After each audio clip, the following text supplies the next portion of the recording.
నరసరావుపేట గడియార స్తంభం సెంటర్లో పోతులూరి వీరబ్రహ్మేంద్ర స్వామివారి దివ్య ఆశీస్సులతో నరసరావుపేట పట్టణ విశ్వబ్రాహ్మణ సంఘం ఆధ్వర్యంలో మంచినీటి చలవేంద్రాన్ని ఏర్పాటు చేశారు. ముఖ్య అతిథిగా పాల్గొన్న రూరల్ హెచ్ఓడి ఎస్ఐ కిషోర్ చలవేంద్రాన్ని ప్రారంభించారు. ఈ సందర్భంగా వేసవి తీవ్రత దృష్ట్యా ప్రజలకు చల్లని మంచినీరు అందించడం సేవాభావానికి నిదర్శనమని ఆయన పేర్కొన్నారు. ఈ కార్యక్రమంలో సంఘ సభ్యులు, నాయకులు, స్థానిక ప్రజలు పాల్గొన్నారు. నరసరావుపేట గడియార స్తంభం దగ్గర ఈ విధంగా మజ్జిగ పబ్లిక్కి, పేదలకి, ఇట్లా దారిని పోయే పాసింజర్లకి ఈ విధంగా అరేంజ్ చేయడం ఎంతో ముఖ్యం, ఎంతో శుభదినం.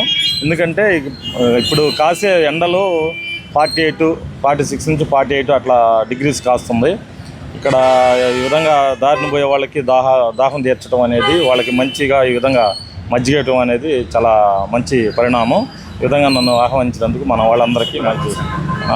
వాళ్ళందరికీ విశ్వబ్రాహ్మణ సంఘం మరియు వాళ్ళ తరఫున కొంతమంది అరేంజ్ చేశారు. ఇక్కడ నాగబాబు గారు, గురునాథం గారు, సెక్రటరీ గారు, అందరికీ నా యొక్క శుభాకాంక్షలు. Thank you. విరాట్ వీరబ్రహ్మేంద్ర స్వామి దివ్య ఆశీస్సులతో నరసరావుపేట విశ్వబ్రాహ్మణ సంఘం ఆధ్వర్యంలో 8వ రోజు కార్యక్రమానికి ముఖ్య అతిథిగా వచ్చిన రూరల్ ఎస్ఐ గారు కిషోర్ గారికి స్వాగతం, సుస్వాగతం.